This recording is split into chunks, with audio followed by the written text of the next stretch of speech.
So goldenrod to me marks the tail end of the great procession of blooms. It's certainly not the last plant to bloom, but it is part of that grand finale as we move into fall.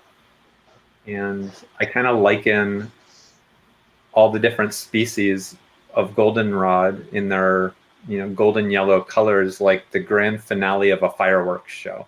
They kind of look like fireworks that just poof out in anticipation of the quiet, in anticipation of the darkness. And so the song it recognizes some of the medicine of goldenrod, helps the waters move through us, and then also mark that sense of completion, that all creation fades away, that the language of grief, like everything that we love we're going to lose at some point.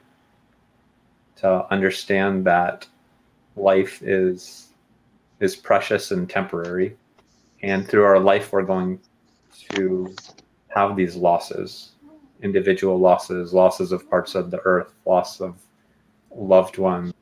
It's so fitting in the fall time.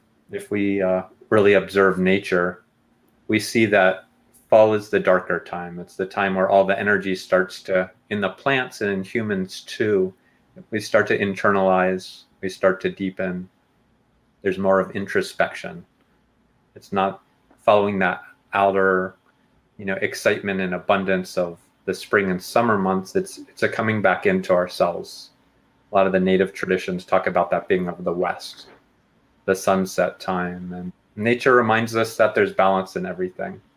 So as a tree, the branches can't stretch out unless the roots go just as deep.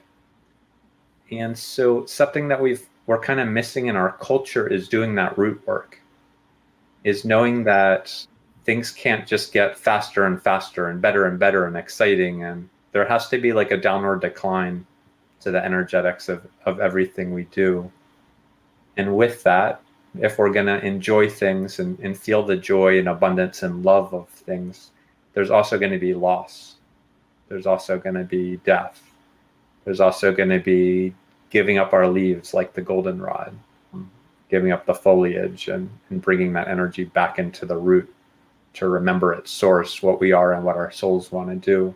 And so a big part of my work has just turned out to be normalizing grief in our culture, normalizing it not as a pathological thing, but actually part of the healthy cycle that we go through as humans.